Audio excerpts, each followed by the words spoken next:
Is it correct to use will plus going in your sentences?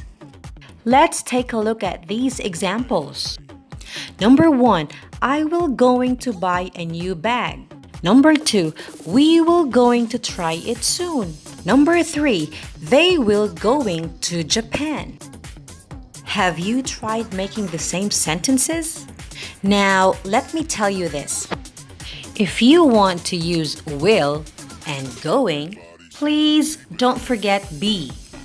Will be going gives emphasis on your future plans that could be possibly changed. Let's go back to the 3 examples. Number 1, I will going to buy a new bag. To make that correct, please put be. Now it becomes I will be going to buy a new bag.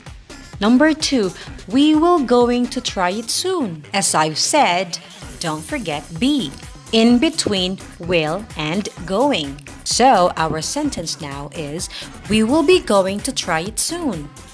And number 3, they will going to Japan. Once again, let's add be to make the sentence right.